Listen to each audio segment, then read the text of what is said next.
orang tua kan biasanya khawatir dok ya, orang tua khawatir nih.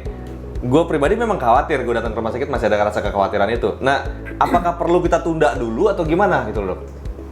Gini, banyak perdebatan, apalagi di awal pandemi banyak yang berdebat ini kalau itu semua orang nggak boleh keluar rumah, berarti imunisasi juga nggak bisa.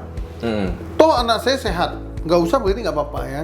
Tapi mulai bulan lalu, jadi kurang lebih di bulan April akhir atau bulan Mei itu, dari Ikatan Dokter Anak pun sudah mulai ngeluarin rekomendasi, dan akhirnya kita yang dokter-dokter penyakit dalam pun juga ikut mendukung di Satgas Imunisasi baik anak maupun dewasa untuk tetap melanjutkan imunisasi atau vaksinasi seperti biasa.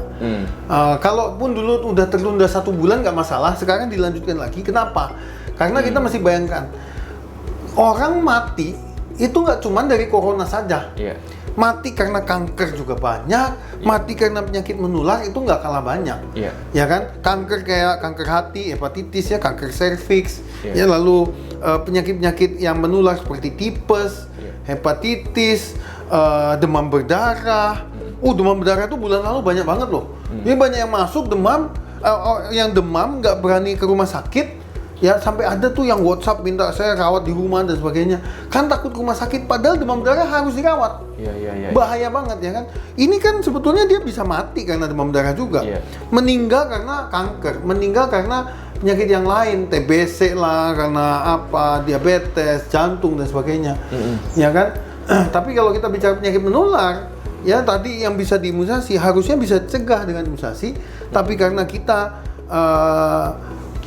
sengaja dengan entah itu sengaja atau tidak sengaja menunda karena COVID yang nggak tahu sampai kapan ini, akhirnya nanti akan banyak kematian baru yang bukan karena COVID tapi karena akibat dari imbas dari COVID, tidak langsung dari COVID. Iya. Memang, dan itu lo rasakan sebagai seorang dokter spesialis penyakit dalam, ada penurunan jumlah pasien itu?